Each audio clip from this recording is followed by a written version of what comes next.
नमस्कार, मी Bhimrao Lonare IPM TV9 न्यूजमध्ये मी आपलं स्वागत करीत आहे.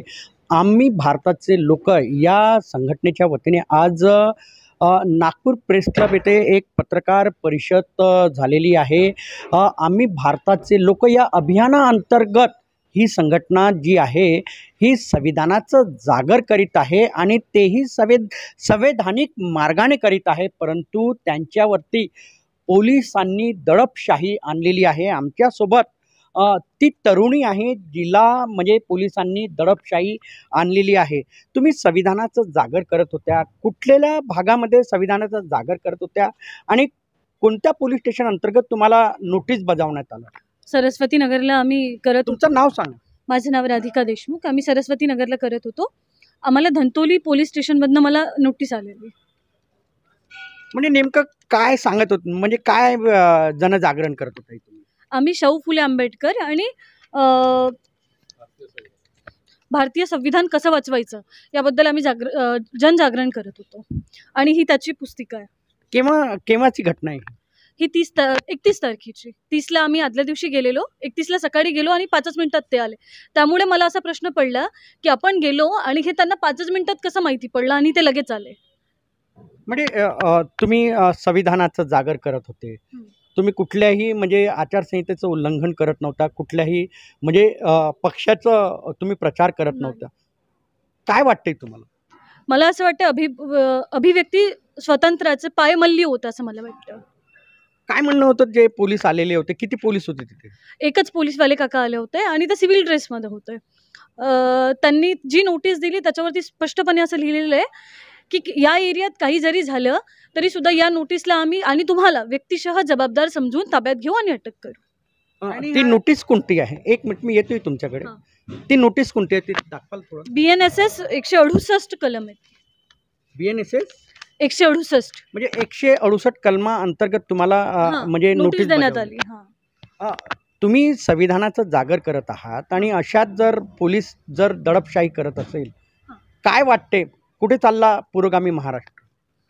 बोलण्याचं अभिव्यक्ती स्वातंत्र्य राहिलं नाही, लोकांमध्ये जनजागृती करू देत नाहीये. त्यांना संविधान नकोय हे स्पष्टपणे जाहीर होत आहे आणि त्यांना निवडती हुकुमशाही पाहिजे. त्यांना फक्त तेच हवंय जे त्यांना दाखवायचंय. आज हे एक तरुणीला सोबत असं दडपशाही होत आहे, संविधानाची ती जागर करत आहे आणि अशातच जर पोलिसांचे दडपशाही येत असेल, कुठल्या म्हणजे काय सांगाल तुम्ही जर अशी दडपशाही येत असेल तर? तुमचं नाव सांगा. माझं नाव प्रज्वला तट्टे. या नोटीसमध्ये असं लिहिलेलं आहे की ही नोटीसच पुरावा समजली जाईल.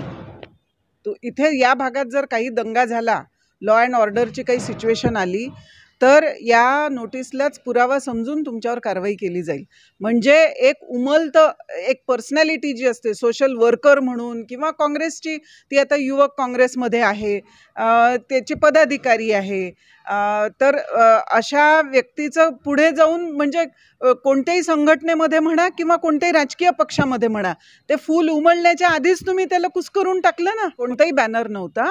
आणि या निवडणुकीमध्ये कोणते मुद्दे महत्त्वाचे आहे, तुम्ही लोकांनी निवडणुकीत मत देताना कोणत्या मुद्द्यांवर म्हणजे भर दिला पाहिजे, आपल्या जगण्या मरण्याचे कोणते मुद्दे आहे, एवढं फक्त आम्ही सांगत होतो. आमच्यासोबत ती पण आली. कुठल्या मतदारसंघातली घटना आहे ही? दक्षिण पश्चिम देवेंद्र फडणवीसांच्या मतदारसंघातली आहे. त्याच्यामुळे त्यांना असं वाटतं की त्यांच्या विरोधात ज्या ज्या गोष्टी जाऊ शकतात त्या आधीच होऊ देऊ नये. श्याम मानव यांच्यासोबत सुद्धा ही अशाच प्रकारच्या घटना घडल्या. त्यांच्या सभा होऊ देत नाही दक्षिण पश्चिम मतदारसंघात. लोकशाहीमध्ये सर्वांना हक्क दिलेला आहे आपले विचार मांडण्याचे. बैठका सुद्धा होऊ देत नाही आहेत. एखादी सभा घेण्याच्या बाबतीत जेव्हा एखादी बैठक होते पूर्वतयारी म्हणून, त्याला पण त्यांनी ऑब्जेक्शन घेतलं आणि त्याला पण मनाई केलेली आहे. मला वाटतं याच्याबद्दल अरुणाताई जास्ती चांगलं सांग. श्याम मानव यांना सुद्धा दडपशाही आणलेली आहे दक्षिण पश्चिम मतदारसंघामध्ये. हा पुरोगामी महाराष्ट्र आहे. संविधानाने सर्वांना म्हणजे अभिव्यक्ती स्वातंत्र्य दिलेलं आहे. मग अशात जर असं होत असेल, काय सांगाल? तुमचा परिचय. मी अरुणा सभाने हम भारत के लोकसाठी काम करते आहे. सामाजिक कार्यकर्ता आहे. गेल्या 40 वर्षापासून नागपूर मला ओळखतं आहे. श्याम मानवकडे तर येतेच मी, पण पहिल्यांदा मला हे म्हणायचं आहे की यापूर्वी आम्ही हिच्याहीपेक्षा लहान होतो. म्हणजे 17-18व्या वर्षापासून आम्ही रस्त्यावर उतरून नारे दिलेले आहेत. सरकारचं म्हणजे काँग्रेसचं सरकार असेल तरी नारे दिले. जिथे जिथे चुकीच्या गोष्टी घडल्या त्यांचा निषेध केलेला आहे. ती परिस्थिती एक, आणि आज आपले गृहमंत्री असलेले, उपमुख्यमंत्री असलेले, त्यांच्या एरियामध्ये एक छोटीशी 20-22 वर्षाची पोरगी, हिच्या हातात कुठलाही कागद नाही. फक्त त्यांना माहिती आहे की ही या ग्रुपची आहे. कदाचित माहीत असावं, कारण आदल्या दिवशी आम्ही त्या एरियात गेलो, दुसऱ्या दिवशी गेलो, आणि आम्ही पांगल्याबरोबर या पोरीला त्यांनी लगेच टार्गेट करून हे दिलं. तर असा संशय मला येतो आहे की आपले गृहमंत्री लहान लहान मुलांनी घाबरायला लागले आहेत की काय म्हणजे श्याम मानवला नोटीस देत आहेत हे समजू शकते. तो तर बलदंड माणूस आहे, मोठं नाव आहे, आणि त्याच्यामध्ये तेवढी शक्ती आहे समाज बदलवण्याची, तरुणांना बदलवण्याची, लोकांना बदलवण्याची. आणि आम्ही जे जागर करतो ते हेच करतो की इतकी बेरोजगारी वाढलेली आहे, तर तरुण मुलांना तुम्ही घरात बसून काय करणार आहात, आणि मग आपल्याला कोण रोजंदारी देऊ शकते, कोण आपलं संविधान वाचवू शकतो, मनुस्मृती कोण नष्ट करू शकते. कारण परत विद्यापीठाच्या अभ्यासक्रमात मनुस्मृती येण्याचे चाहूल त्याचे वारे व्हायला लागले आहे. हे आम्हालाही माहीत आहे, तुम्हालाही माहीत असेल.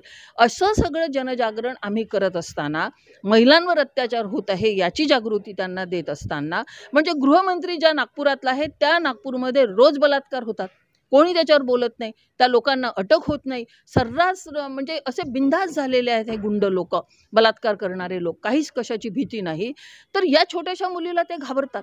श्याम मानवांच्या संदर्भामध्ये गेल्या 40 वर्षापासून तर मी स्वतःच त्यांना फॉलो करते आहे, त्यांना पाहते आहे, ऐकते आहे, भाषणं त्यांची अटेंड केलेले आहेत. त्यांच्याच मागे मागे आम्ही तयार झालेलो आहोत. त्यांना इतके वर्ष कधी काही बंदी आली नाही. एक इमर्जन्सीचा काळ सोडल्यानंतर त्यांनी काँग्रेसवरही भरपूर टीका केली, पण अशा पद्धतीचं वातावरण कधीही झालेलं नाही. आत्ता या 2 महिन्यात त्यांच्या सगळ्या कार्यक्रमांवर बंदी आणली, मीटिंगवर बंदी आणली. याचं कारण हे आमचे गृहमंत्री साहेब, आमचे उपमुख्यमंत्री साहेब श्याम मानवसारख्या निधड्या छातीनं लढणाऱ्या सामाजिक कार्यकर्त्यांना घाबरलेले आहेत. श्याम मानव यांनाही म्हणजे जे गृह खातं आहे महाराष्ट्रात ते घाबरलेलं आहे. देवेंद्र फडणवीस घाबरलेला आहे, महाराष्ट्र सरकार घाबरलेलं आहे असं बोललं जात आहे. आणि एका तरुणीला पोलिसांचा दबाव येत आहे नागपूर शहरामध्ये. फक्त आणि फक्त दक्षिण पश्चिम मतदारसंघामध्ये ती एक तरुणी संविधानाचं जनजागृती करत होती. मी विजय ओरके, समन्वयक हम भारत के लोग अभियान. होते हे आहे की आपले देवा भाऊ म्हणजे या राज्याचे गृहमंत्री ते अगदी घाबरलेले आहेत. कारण लोकांचा जो कलह आहे, जो हे आहे, जी बाजू आहे ती त्यांच्या विरुद्ध बाजूने जाताना त्यांना दिसते आहे आणि त्यांना ते कळून चुकलेलं आहे. आमच्यासारखी लोक जे संविधानाचा जागर करतायत त्याच्यापासून त्यांना फार मोठी भीती आहे. कारण आम्ही लोकांना जागृत करतो आहे. जागृत कशाबद्दल करतो आहे की आजच्या ज्या समस्या आहेत, म्हणजे युवकांच्या समस्या, महागाई, बेरोजगारी, या सर्व समस्यांना घेऊन आम्ही जे जनजागरण सुरू केलेलं आहे ते त्यांना नको आहे. कारण त्यांना फक्त लोकांमध्ये उत्साह कशाचा, तर देवपूजेचा उत्साह असायला पाहिजे, किंवा एखादे जे म्हणजे हे आहेत त्याच्यावरच त्यांचं कॉन्सन्ट्रेशन आहे. आणि जनजागृती त्यांना नको आहे. त्यांना संविधानिक मूल्यांचं संविधानिक हक्क जे आम्ही लोकांना पटवून देतो, त्यांच्या नागरी हक्काचा आम्ही त्यांना जो जागर करून देतो, किंवा त्यांच्या अधिकारामधून निर्णायक सरकार उभं होईल, हे जे आम्ही त्यांना सांगतो हे त्यांना नको आहे. म्हणून ते आमच्यावर सतत पहाराही ठेवत आहेत. आणि आमच्या ह्या ज्या कार्यकर्ते आहेत, छोटे छोटे कार्यकर्ते आहेत, कारण आम्ही खूप अशी मोठे लोक नाही, कारण खूप मोठी संस्था पण नाही आहे, एक साधारण संस्था असूनही त्यांना आमची भीती वाटत आहे. आणि म्हणून ते आमच्यावर या पद्धतीने एक दबाव तंत्र तयार करत आहेत. आणि त्याच्यापासून आम्ही पळावं, भ्यावं आणि आम्ही अलग व्हावं म्हणून आम्हाला ते नोटीस बजावत आहेत. याच्यातून काय होणार आहे? याच्यातून या देशाचं जे लोकतंत्र आहे ते धुळीला मिळायची शक्यता नाकारल्या जाऊ शकत नाही. जर असं सुरू राहिलं तर सर्वसाधारण लोक समोर येणार नाहीत, बोलणार नाहीत आणि त्यांची जर ते बोलले नाहीत तर त्यांची शक्ती क्षीण होईल आणि या राष्ट्राचं, महाराष्ट्राचं लोकतंत्र जे आहे किंवा राष्ट्राचं, संपूर्ण राष्ट्राचं जे लोकतंत्र आहे ते धुळीला मिळाल्याशिवाय राहणार नाही. लोकशाही धोक्यात आहे असं बोललं जात आहे. मी संजय भुरे, मी हम भारत के लोग अभियानासाठी काम करतो. ॲक्च्युली काही लोकांना जे आता सत्तेशी जोडलेले आहेत त्या लोकांना त्यांच्या मताप्रमाणे मनमानी कसाही प्रचार करू दिला जात आहे. आणि आम्ही जेव्हा लोकांना संविधानाच्या जागराच्या अंतर्गत महापुरुषांबद्दलची माहिती देतो, त्याची ओळख देतो आणि संविधान कसं टिकलं पाहिजे, शिक्षणाबद्दल सांगतो, हे सगळे आम्ही एक रचनात्मक गोष्टी जे लोकांना सांगतो त्याच्यावर सुद्धा आक्षेप घेतला जात आहे. आम्ही काही कुठले पाकीट वाटत नाही, कुठले काही भडकाऊ भाषण किंवा भडकाऊ पत्रकं वाटत नाही. तरीसुद्धा आम्हाला म्हणजे विनाकारण अशा प्रकारे नोटीस देणे, अशा प्रकारे छळणे हे कितपत योग्य आहे. म्हणजे एकीकडे पूर्ण तुम्ही लोकांना दाबून ठेवता आहे जे संविधानाच्याबद्दल बोलत आहेत आणि एकीकडे जे मनमानी करतायत, गुंड प्रवृत्तीने काम करतायत त्यांना तुम्ही कसलाही अटकाव करत नाही. तर हे बरोबर नाही आहे. यांनी आपलं संविधानच धोक्यात येईल. आम्ही भारताचे लोक अभियानाअंतर्गत एक तरुणी धंतोली पोलीस स्टेशन अंतर्गत फक्त आणि फक्त हे बघा शिव फुले शाहू आंबेडकर या संदर्भात जनजागृती करत होती ती तरुणी. आणि ही संविधानाने सर्वांना हक्क दिलेला आहे, परंतु जेव्हा त्यांना हा संविधानाने हक्क दिलेला असताना पोलिसांनी हे बघा पोलिसांनी म्हणजे अशा प्रकारचं नोटीस बजावणे, हे बघा हे नोटीस त्या तरुणीला अशा प्रकारचं नोटीस बजावणे म्हणजे तिच्या संवैधानिक जो अधिकार आहे, अभिव्यक्ती स्वातंत्र्य आहे, त्यावरच दगा आणणं हे झालं. एकूणच मी सांगेल की या पुस्तकाचं वितरण करणं, फुले शाहू आंबेडकर जनतेला सांगणं, नागपूरकरांना सांगणं चुकीचे केलं का त्या तरुणींनी? मग कशामुळे धंतोली पोलिसांनी या तरुणीला, एका 22 वर्षाच्या तरुणीला कशाला नोटीस बजावलं? दक्षिण पश्चिम मतदारसंघामध्ये दंगा घडवून आणणार होती का ती तरुणी? नाही, तर ती फक्त आणि फक्त फुले शाहू आंबेडकर यांची विचार ते जनमानसामध्ये पोचवत होती. संविधानाचा ती जागर करत होती. संविधानाने अभिव्यक्ती स्वातंत्र्य दिलेलं आहे आणि अभिव्यक्ती स्वातंत्र्य असल्यामुळे तुम्ही संविधानाला वाचविण्यासाठी जनजागृती करू शकता. पोलिसांच्या दबावामध्ये किंवा हुकुमशाहीमध्ये कुठल्याही प्रकारचं राहू नका आणि जनजागृती करा. संविधानासंदर्भात महाराष्ट्रातील जनतेला सांगा. आपण बघत राहा IBM TV9 न्यूज. आमच्या चॅनलला लाईक करा, सबस्क्राईब करा, आयकॉन बेल बटन दाबण्यात विसरू नका. धन्यवाद. नमस्कार.